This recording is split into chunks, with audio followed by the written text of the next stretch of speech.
Bismillah.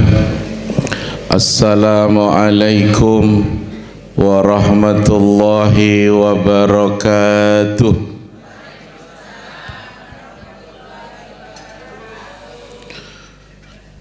Sing wingking dereng semangat oleh jawab salam ibu-ibu. Ya. Pun sarapan apa dereng bu?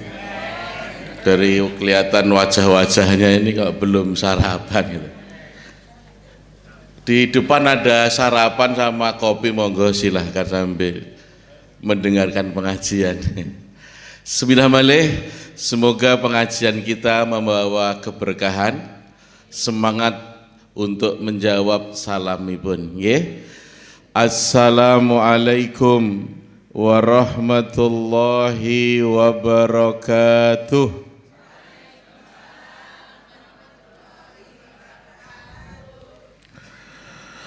Innal hamdalillah nahmaduhu wa nasta'inuhu wa nastahdihi wa natubu ilaih wa min sururi anfusina wa min sayyiati a'malina man yahdihillahu fala mudhillalah wa man yudlil fala hadiyalah.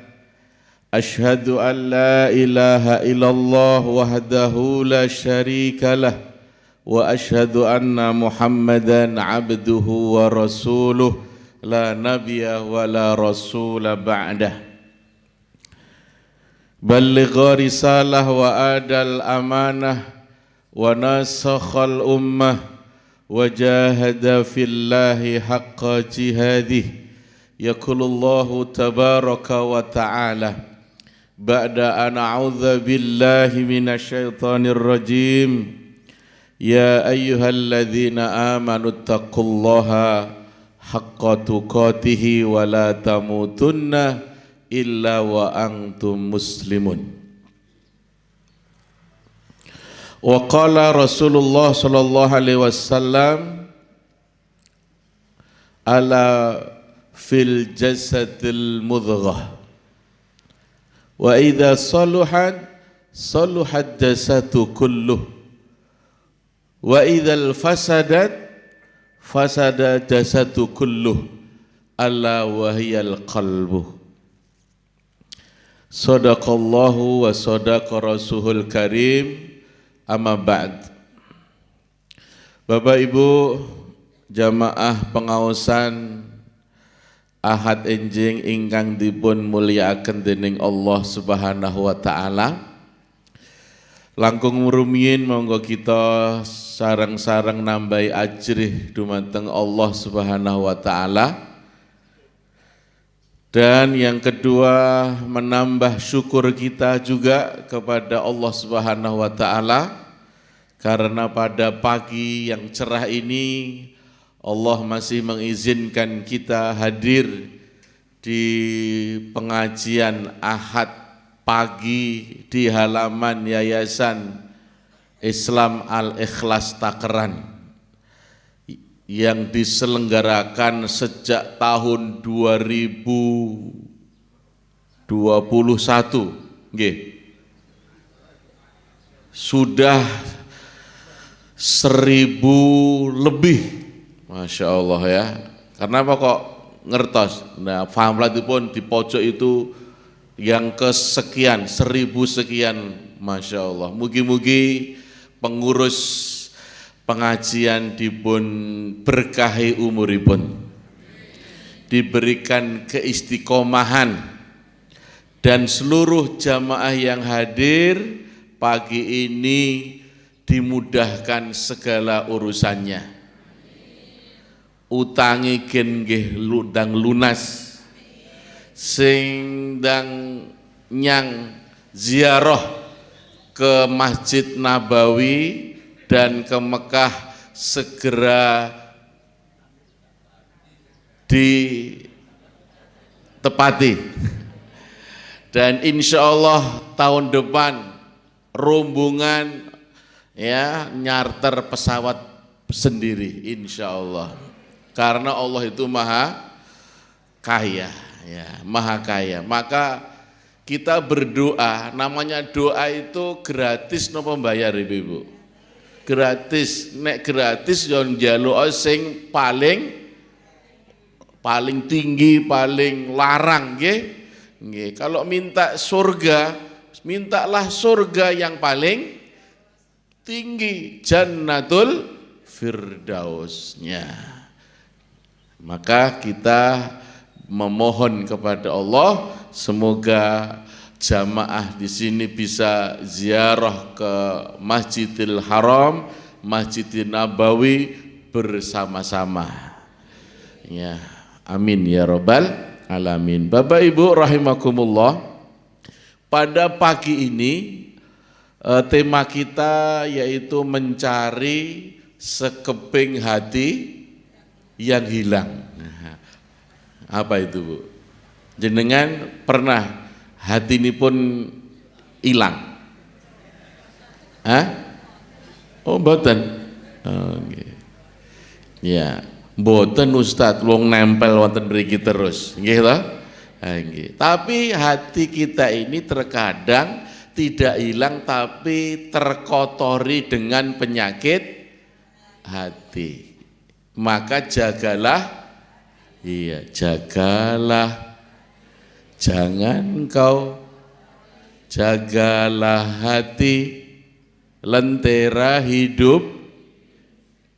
Ya, hakim ini, Masya Allah. Nah, Bapak Ibu, hati itu kata ulama terbagi menjadi tiga hal.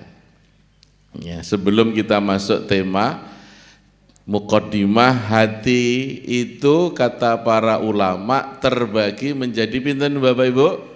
Tiga. Yang pertama, qalbun salim. Ya, ini yang paling tingkatannya yang paling tinggi. Napa? Qalbun salim. Ya, ini derajatnya pasti sudah dikabarkan tempatnya di surga. Tidak ada kotoran-kotoran yang melekat di dalam hatinya. Enggak ada namanya penyakit ujub, enggak ada namanya penyakit hasad, enggak ada namanya penyakit ghil, enggak ada namanya penyakit-penyakit yang membuat hati kita ini ya sumpek, tidak ada. Namanya qalbun salim itu artinya hati engkang selamat. Ya, selamat dari tipu daya muslihat syaitan dan konco-konconipun. Hati yang kedua, qalbun marid. Nah, bagus. Wah, langsung nggih. Bapak-bapak ini cerdas semuanya. Ampun kalah Bu nggih. Qalbun marid. Napa qalbun marid nika? Hati yang sakit, namanya marid itu hati ingkang sakit. Ya. Nah, posisi ya kita ini yang ketiga tadi, yang ketiga apa? Qalbun mayyit. Apa Bapak Ibu? Apa qalbul mayyit?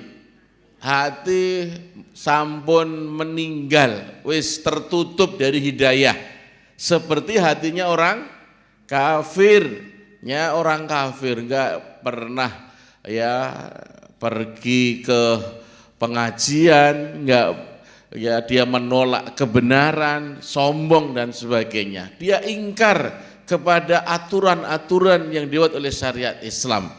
Maka hatinya sudah tertutup, tidak ada peluang lagi mendapatkan hidayah.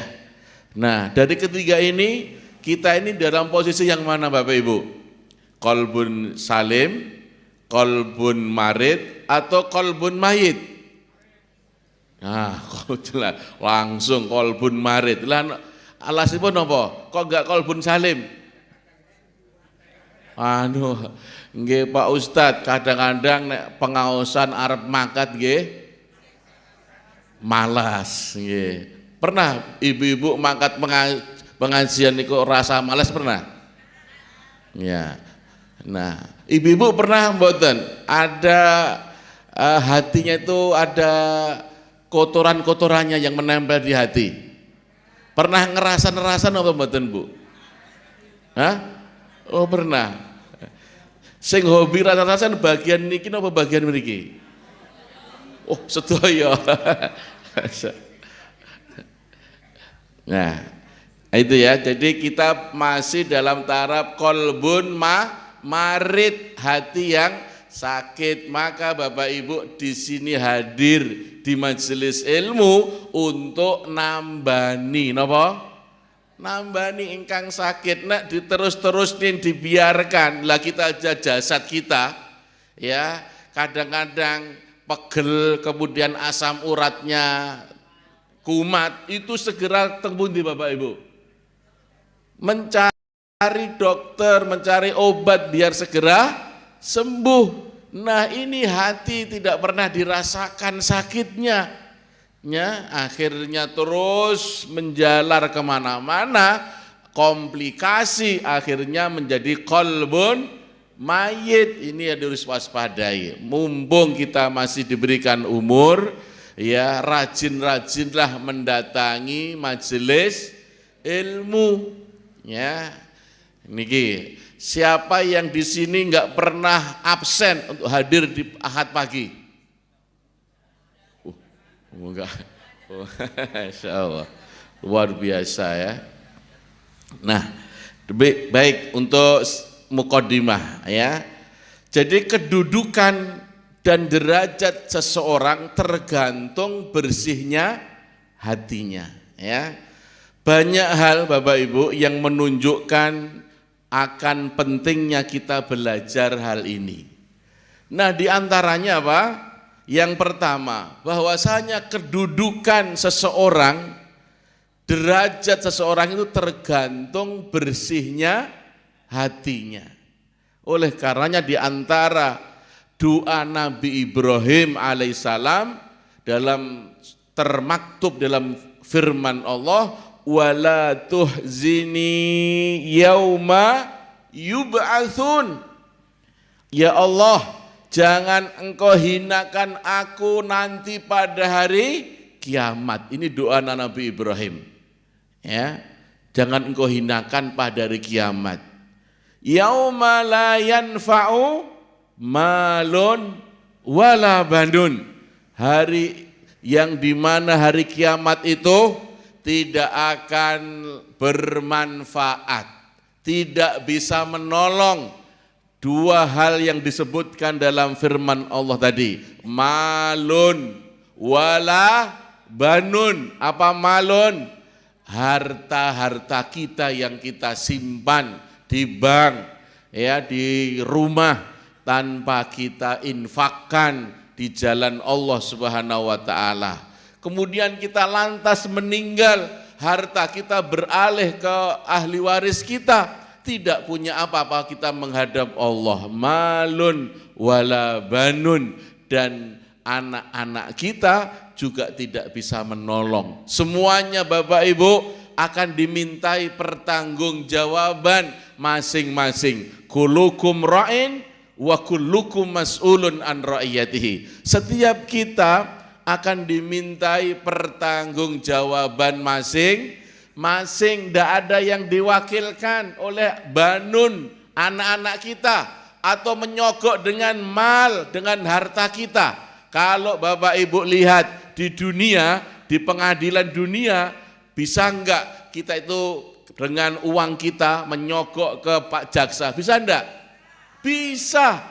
Bisa enggak kira-kira yang koruptor, yang triliunan, ya itu bisa bebas dengan uang kita?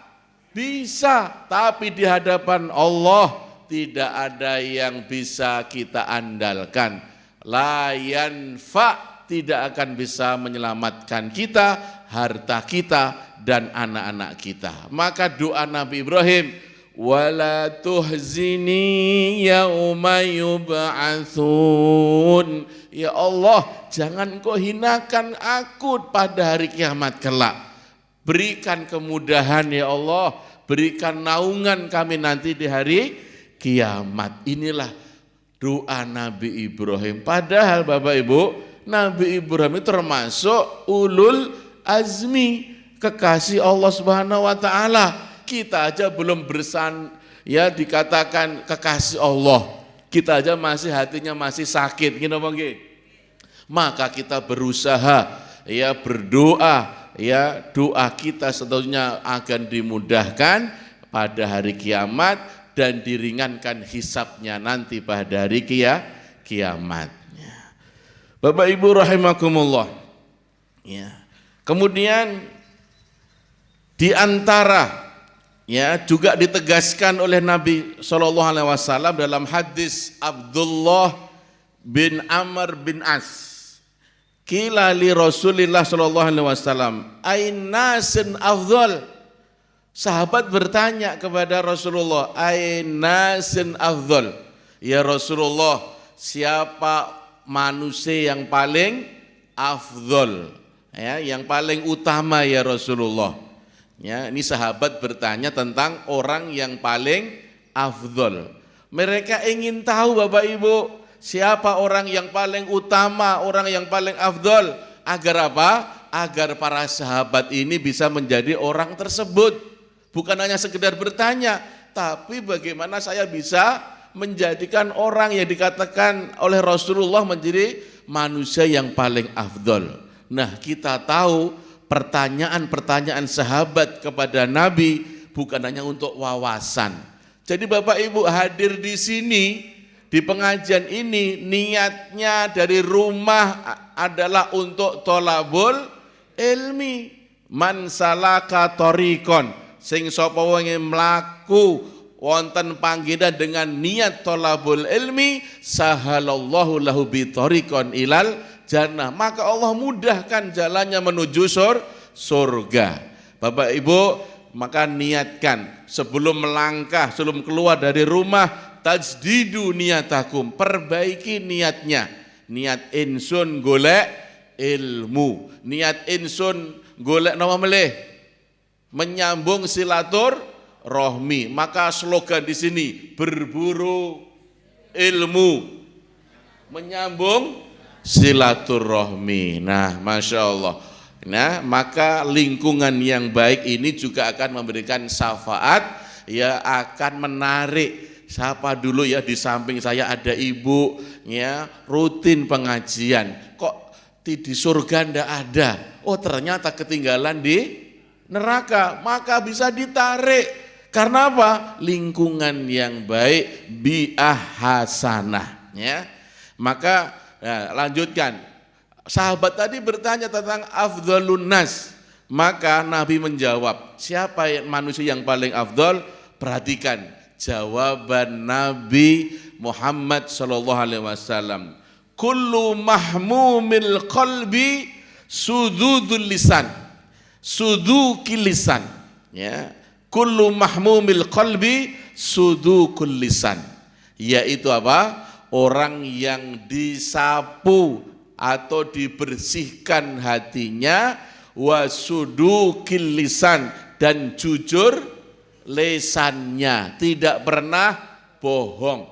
Ya, maka pada hari ini bohong ini sudah menjadi hal yang lumrah. Kalau orang berbohong satu kali, kemudian diulang-ulang sampai sekian kali, itu bisa menjadi kebenaran, ya kan? Maka orang dikatakan afdhalun nas, seutamanya manusia adalah dia disapu hatinya, dibersihkan hatinya. Yang kedua, lisannya senantiasa jujur, ya jujur, menika, ya.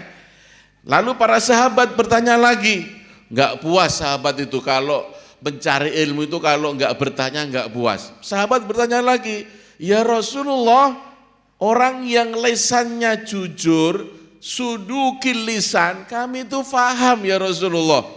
Nah, apa yang pertama tadi yang jenengan katakan, yaitu humumil qalbi, yaitu dibersihkan atau disapu hatinya. Kami belum faham. Maka Nabi SAW menjelaskan maksud mahmumil qalbi adalah huwa taqiyun wa naqiyun.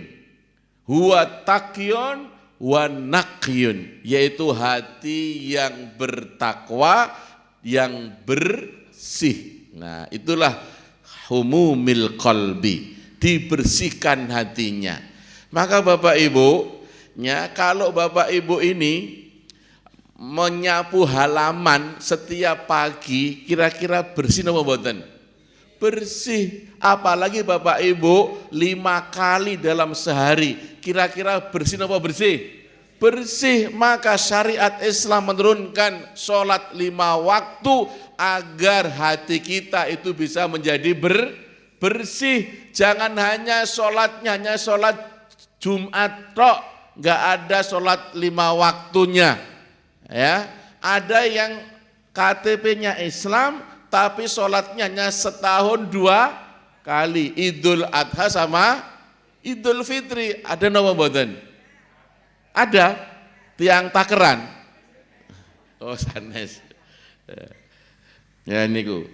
Nah, huwa taqiyun wa naqiyun, yaitu hati yang bertakwa, yang bersih. Cirinya napa nggih? Rasulullah la isman fihi, la isman fihi, yaitu tidak ada dosa di dalamnya. Hatinya bersih, enggak ada dosa.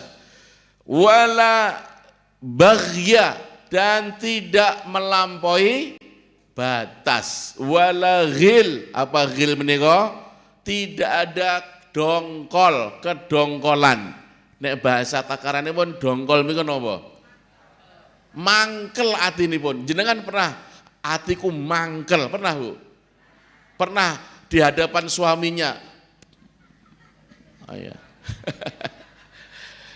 Pas tanggal tuwek, ya, atiku mangkel gitu. Ya itu, wala hasad, dan tidak ada dengki. Dengki, nah, bahasa mriki napa dengki? Ya, iri, ya iri. Ya, iri. Iri menika napa? Dengki. Dengki menapa? Waduh. Ya, ya, Mary, ya, Mary betul, ya kan? Ibuke sampingnya bawa sandale anyar. Sandale anyar ya. Mentang-mentang digini-ginikan. Nah, itu Mary, ya kan? Kok gelangi guwedi, ya, pas beli sayur gen kewetok dikliting-kliting-klitingan gitu, biar Mary semuanya. Enggak ada yang namanya hasad dalam hatinya. Semuanya itu adalah urusan dunia. Hatinya sudah dibersihkan, inilah manusia yang paling afdol di sisi Allah. La hasad wala baghya wala ghil. Enggak ada namanya penyakit-penyakit hati demikian. Karena apa? Karena apa? Karena kita tahu bahwa Allah pernah mengatakan innallaha la yanzuru ila suwarikum wala ajzamikum. Sesungguhnya Allah itu tidak melihat dari jasad kita, dari ayu dan gantengnya kita. Ya, kalau ayu takarannya Allah, para artis ibu kota itu paling afdol di sisi Allah. Tapi tidak ternyata. Ya, kalau bapak-bapak di sini paling ganteng yang dibuat nilai di sisi Allah, ya, maka saya paling ganteng di sini karena di sisi Allah. Enggak ada sing ngelem nggih, kula lem piyambak mawon. Ya. Tapi kenapa Allah melihat walakina yanzuru ila qulubikum wa a'malikum. Tapi Allah melihat dari hati-hati kita dan amal-amal kita. Maka Bapak Ibu enggak usah minder nek hidungnya pesek, nek awake pendek, nek rambutnya enggak lurus, enggak rebonding. Ya, itu semua enggak akan diperdulikan oleh Allah, tapi Allah melihat dari hati-hati kita dan amal-amal kita. Karena ganteng cantik itu sementara. Ngene apa nggih? Nek umur 60, 70 sudah luntur kegantengan dan kecantikannya. Ya. Nah, sudah luntur karena fana, dunia itu fana. Walakin yang duru ila qulubikum wa a'malikum. Inilah menjadi barometernya Allah Subhanahu wa taala. Betapa banyak orang yang mulia yang ternyata misalnya mereka adalah budak, ya, seperti Bilal bin Rabah yang tadinya ini budak kemudian dibebaskan oleh Abu Bakar As-Siddiq. Nah, Bilal ini Bapak Ibu tahu ya film-filmnya itu, Bilal ini berkulit hitam, rambutnya ini napa Bapak Ibu? Ora kena dijongkati, saking napa? Keritingnya itu bukan keriting biasa, tapi keriting napa? Nah, dikasih sisir itu temangsang sisir Ibu. Enggak bisa disambung, enggak bisa. Itu Bilal, ya hitam legam. Kalau dia jalan di kegelapan malam, wis ora ketok blas, babar blas. Nah demikian juga dalam hadis ketika Ibnu Abbas radhiyallahu anhu pernah berkata kepada Atha bin Abi Rabah. Apa kata Ibnu Abbas? Ala araika imra'atan min ahlil jannah. Wahai Atha, ya, maukah aku tunjukkan kepada engkau seorang wanita penghuni surga? Nah, ini ya. Subhanallah. Ya, maka Atha berkata, tentu ya Ibnu Abbas. Karena apa? Siapa wanita itu penghuni surga itu? Penasaran. Ya, artinya apa? Ibnu Abbas ini menyampaikan Rasulullah SAW pernah mengatakan bahwa ini perempuan-perempuan surga. Ya, kemudian Ibnu Abbas mengatakan hadhil mar'atus sauda, hadhil mar'atus sauda. Inilah wanita berkulit hitam yang Rasulullah SAW ya mengatakan dia adalah penghuni surga. Nah, dinilai bukan dari kulitnya, kecantikannya, tapi akhlaknya, hatinya, dia masuk penghuni surga. Lah kok bisa wanita berkulit hitam ini menjadi penghuni surga? Ya. Nah, akhirnya dijawab oleh Nabi, protes. Lah kok bisa ya Rasulullah? Atatin Nabi SAW. Dia datang menemui Rasulullah SAW. Faqalat. Nah, wanita itu mengatakan, yang penghuni surga tadi yang berkulit hitam. Apa kata wanita itu? Ya Rasulullah, inni asra'u wa ini akasafat fad'ullah li. Ya Rasulullah, aku ini ya diuji oleh Allah punya penyakit syarra. Ya, syarra bener kan apa Bapak Ibu? Ada yang tahu? Wanita ini sudah lama mengidap penyakit syarra, semacam penyakit ayan atau epilepsi, ya, atau seperti kemasukan gangguan jin, ya. Tahu nggak orang penyakit ayan itu? Kalau ya namanya kalau kumat itu langsung badannya apa? Kejang-kejang, mulutnya keluar busa. Bayangkan Bapak Ibu. Ya, nggak bisa diprediksi namanya kumat. Gitu mungkin. Dia mengadu kepada Rasulullah. Ya Rasulullah, saya tuh punya penyakit syarra. Ya, fad'ullah li, doakan saya kepada Allah agar penyakit saya ini bisa sembuh. Nah, kenapa? Karena ketika aku kumat ya Rasulullah, terkadang sebagian auratku ini tersingkap. Ya, entah pahanya, entah betisnya, entah apanya ya Rasulullah. Saya malu ya Rasulullah. Fad'ullah li, doakan saya kepada Allah agar penyakitku sembuh ya Rasulullah. Maka kata Nabi apa? Apa kata Nabi? In syi'ti sobarti walakal jannah. Kalau kau mau ya kau bersabar walakal jannah, maka bagimu surga. Ini satu alternatif pertama, disuruh sabar ya, maka bagimu surga. Yang kedua, wa in syi'ti da'watullah ayyu'afiyak. Tapi kalau kau mau aku berdoa kepada Allah, kau akan sembuh. Doanya Rasulullah istijabah nomor betul Bapak Ibu. Istijabah, Rasulullah berdoa pasti akan disembuhkan. Nah, apa kata wanita tadi? Pilih yang mana? Kira-kira pilih yang mana Bapak Ibu? Ya, dia memilih, aku memilih sabar ya Rasulullah. Masya Allah, dia memilih sabar.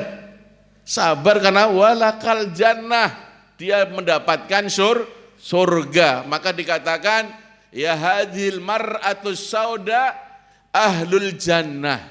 Ya, dia wanita berkulit hitam, dia termasuk ahlul jannah. Ini atakassaf, tetapi ya Rasulullah, aku tersingkap ketika aku itu sedang kumat, yaitu dia malu kalau terlihat sebagian auratnya. Subhanallah Bapak Ibu, bagaimana rasa malu wanita yang berkulit hitam ini. Padahal kalau dia tersingkap, mungkin tidak ada yang melihat, tidak ada yang tertarik. Tapi dia punya apa? Rasa malu. Masya Allah, rasa malu.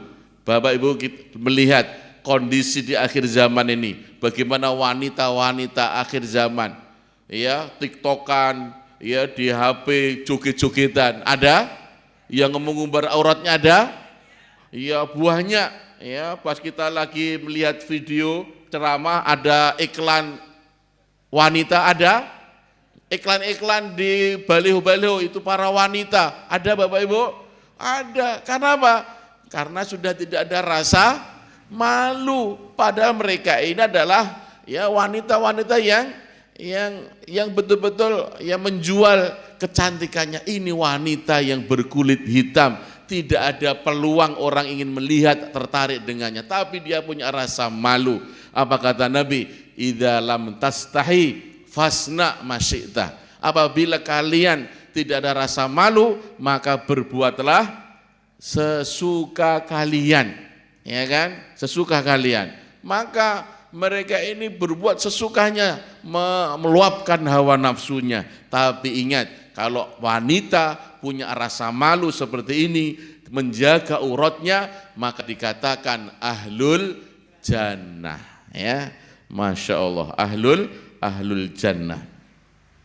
Bapak Ibu rahimani wa rahimakumullah. Nah, kemudian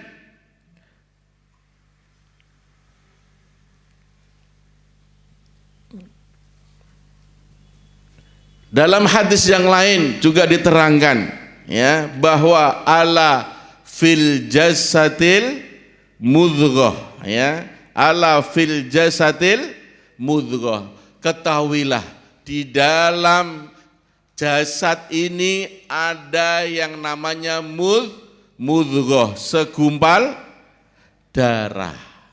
Wa idza saluhat jasadu kulluh. Apabila segumpal daging, segumpal darah itu baik, maka baik pula seluruh amalannya. Wa idza fasada jasadu kulluh. Apabila segumpal daging darah tadi itu kotor, kemudian rusak, maka akan semuanya amalan kita juga akan menjadi rusak, ya. Ala wahya qalbu. Apa segumpal daging, segumpal darah itu? Ya, hati, ya. Maka jagalah. Halo ibu-ibu, ya, mengantuk ibu-ibu? Mboten, alhamdulillah. Nah, yang kedua, pahala yang Allah berikan ini bertingkat-tingkat. Ya, ini menunjukkan juga penting, ya, untuk mempelajari amalan hati ini, ya. Bahwasanya pahala yang Allah berikan itu bertingkat-tingkat, dan tingkatan-tingkatan pahala pada satu amal, ya, dengan amal yang lain itu berbeda-beda. Nah, kembali perbedaannya karena amalan hati, ya, amalan hati. Karena sahabat namanya Bakar Al-Muzani rahimahullah pernah berkata, ma sabaqahum Abu Bakrin bi kasratil siyam wala shalah walakin bi syai'in wa qarn fi sadrihi. Tidaklah Abu Bakar itu mengungguli para sahabat yang lain dengan banyaknya puasa, tidak, dengan banyaknya sholat juga tidak, ya, bukan banyaknya kita ini sholat, ya, sunnah maupun sholat wajib, tidak. walakin bisyai'in waqarin fi sadri, tetapi dengan sesuatu yang terpatri di dalam dadanya, yaitu dalam amalan hati, ya, amalan hati.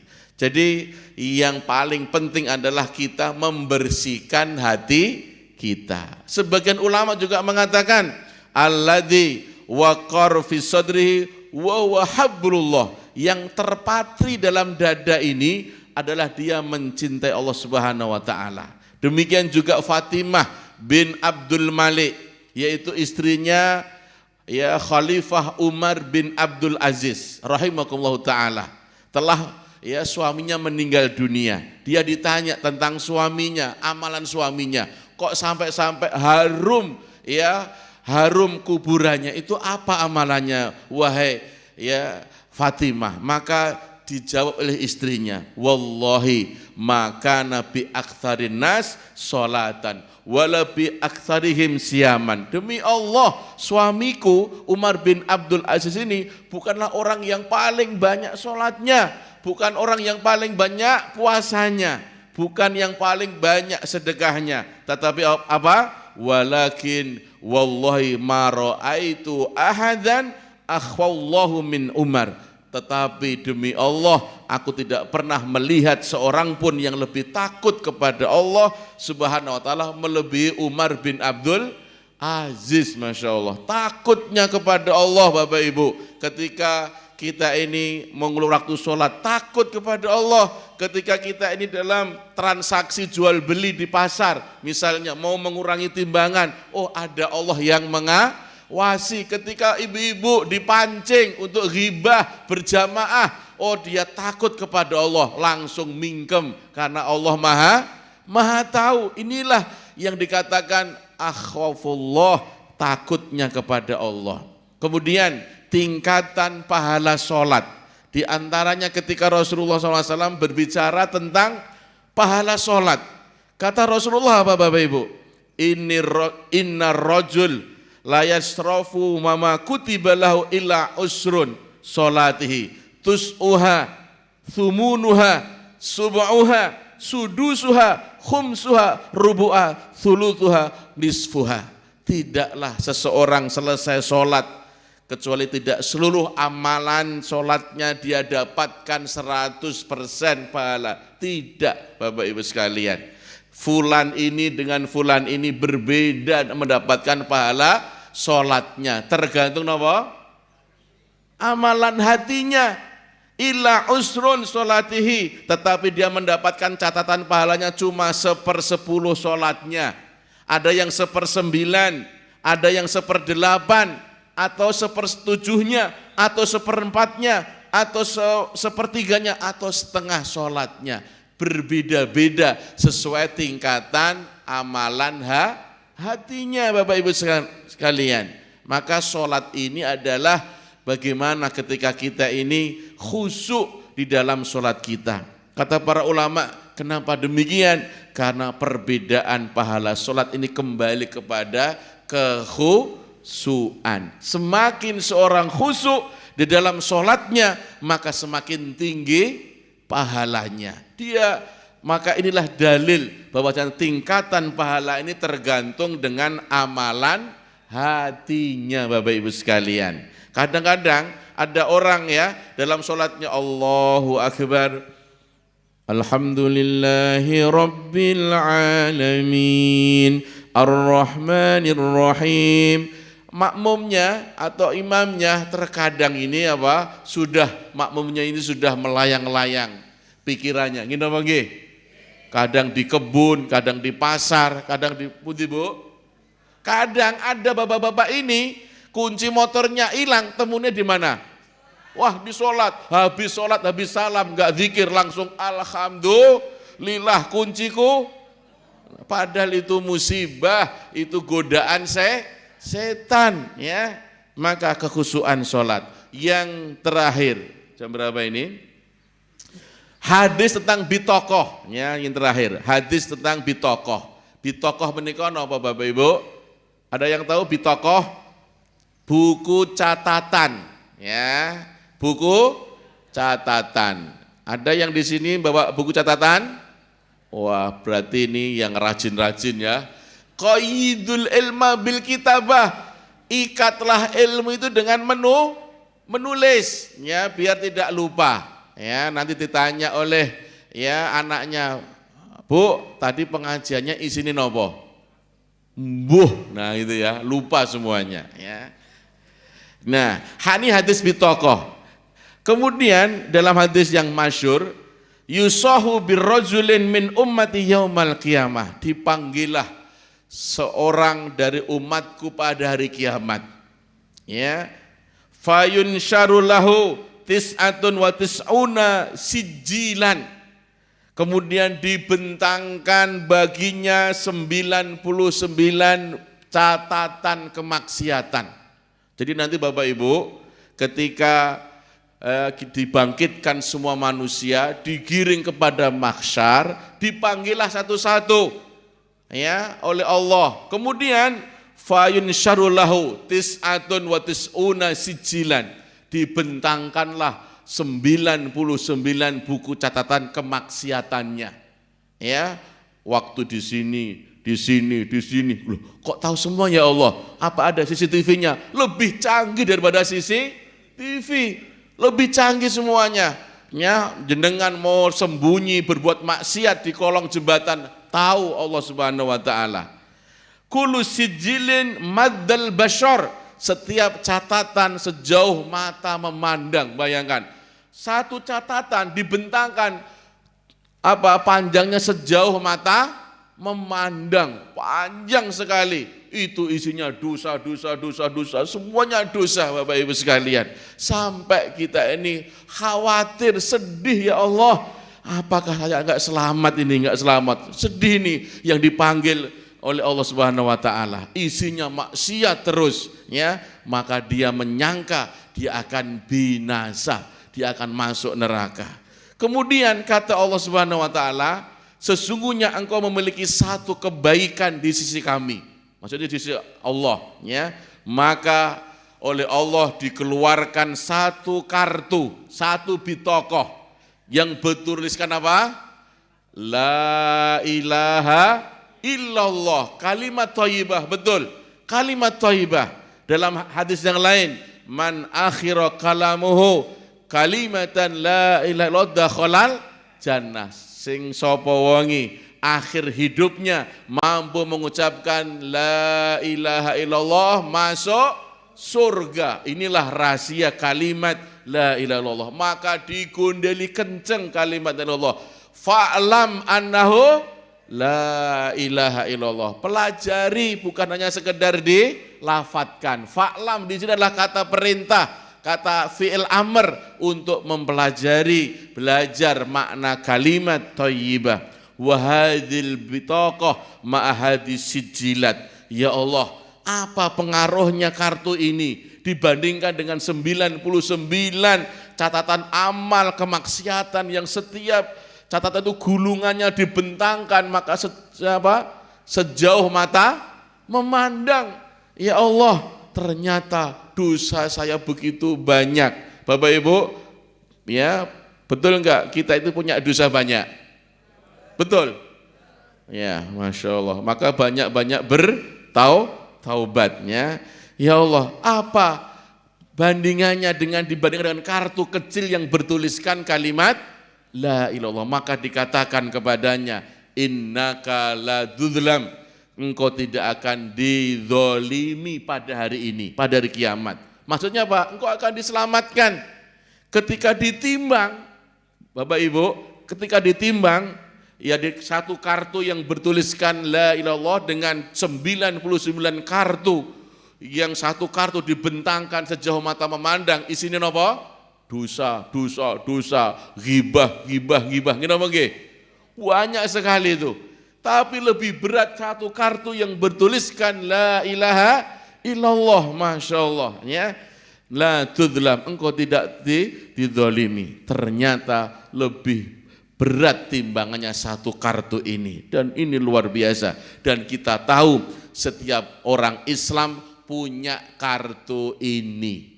Setiap orang Islam, ya, setiap kita punya tokoh ini. Tetapi Bapak Ibu ada tetapinya, kualitasnya berbeda-beda. Ya, kualitasnya berbeda, cara bagaimana mempelajari la ilaha illallah, cara mengamalkannya, cara dia belajar. Ada yang hanya sekedar fulan ini mengucapkan dalam lisannya la ilaha illallah tapi tidak mempelajarinya. Ada kalimat la ilaha illallah dipelajari betul. Ya, bagaimana ya kalimatnya dipelajari, maknanya tidak ada Tuhan selain Allah yang wajib disembah. Tapi ada juga dia mengucapkan tapi gak mengamalkan, tapi menyembah kepada yang lainnya, nyembah berhala, mencari berkah kiai selamat, nah, letong, nah, cari berkah. Itu kualitasnya berbeda-beda Bapak Ibu sekalian. Nah ini ternyata memang betul kualitasnya berbeda. Semakin seorang kuat, semakin tinggi tawakalnya, semakin tinggi keikhlasannya, maka akan semakin berat kartu la ilaha illallah. Maka hidupku dan matiku adalah tergantung kalimat la ilaha illallah. Itu harus kita perjuangkan sampai mati Bapak Ibu sekalian. Setuju? Siap? Kok enggak semangat? Siap? Ya, Masya Allah ya. Jam berapa ini? Oh, udah lewat ini ya, Masya Allah. Bapak Ibu rahimakumullah, sebetulnya masih banyak ya, sedikit sebetulnya ada kisah pezina memberi minum anjing. Boleh sedikit? Boleh ya, sedikit saja. Ya, ini terakhir. Kisah seorang pelacur yang memberi minum anjing. Ya, jadi kisah ini dalam hadisnya bainama qalbun yutifu bi raqiyatin. Ketika ada seekor anjing, ya, dia itu berputar-putar bi raqiyatin, tawaf, berputar-putar di mulut sumur, ya, di mulut sumur. Ya, dan dia ingin minum, kadza yaqtuluhul atos, dan dia itu merasa betul-betul atos, kehausan sekali. Ya, dia berputar-putar, ada air di dalam sumur itu, tapi ya nggak bisa untuk mengambil air sampai dia kehausan, sampai dia menjulurkan ya, lidahnya sampai ke tanahnya, sampai kehausan. Kemudian idrat'ahu baghiyun min baghaya, ya, Bani Israel, dilihatlah oleh seorang pelacur dari para pelacur di Bani Israel. Ya, memang profesinya sebagai pelacur, wanita ini pekerjaannya pelacur. Ya. Nah, sampai disebutkan dalam riwayat ini sampai anjing itu menjulurkan lidahnya di pasir karena kehausan. Maka dilihat oleh wanita pelacur tadi, ya, dari Bani Israel, maka dia pun melepaskan sepatu bootnya. Nah, akhirnya wanita tadi, pelacur tadi melepaskan sepatu bootnya. Dulu sepatu boot itu sepatu yang tidak merembes, yang bisa untuk menyimpan air, ya, terbuat mungkin ya, dari kulit, ya, kulit betul-betul asli. Nah, kemudian wanita ini dengan keikhlasannya luar biasa, dia turun ke sumur tadi, nggak pandang ini anjingnya siapa, nggak pandang ini nanti dia minta apa, pamrih apa, tidak, namanya anjing, nggak bisa mengucapkan jazakumullah, namanya anjing. Gimana Bapak Ibu? Karena berangkat keikhlasannya, turunlah wanita pezina tadi dengan sepatu bootnya mengambil air tadi. Kemudian dia naik, ya, kemudian dia memberi minum kepada anjing yang kehausan tadi. Maka apa kata Nabi? Ghufirallah, maka diampuni dosanya. Masya Allah, dosa pelacur itu diampuni Allah karena amalan hatinya, keikhlasannya. Masya Allah, ya. Jadi jangan salah tafsir ya, nanti ben aku jadi pelacur sih, kemudian naik anjing langsung, lah itu bukan, ya, bukan di skenario gitu, bukan di sandiwara itu. Kenapa? Spontan ada peristiwa itu dia ikhlas. Dia tidak ada ingin pamrih, tidak ingin dikatakan ini, tidak, karena keikhlasan ghufirallah, maka Allah mengampuni dosanya. Demikian Bapak Ibu rahimakumullah, semoga bermanfaat ya pengajian pada pagi ini, semoga Allah membersihkan hati kita. Ya muqallibal qulub tsabbit qulubana ala dinik, wahai yang membolak-balikkan hati kami, tetapkanlah hati kami terhadap agama ini ya, sampai kita diambil nyawa kita dalam kondisi mampu mengucapkan la ilaha illallah, maka semuanya insya Allah dengan rahmat Allah dimasukkan ke dalam surganya Allah Subhanahu wa ta'ala. Kurang lebihnya mohon dimaafkan. Subhanaka Allahumma bihamdika asyhadu an la ilaha illa anta astaghfiruka wa atubu ilaik. Assalamualaikum warahmatullahi wabarakatuh.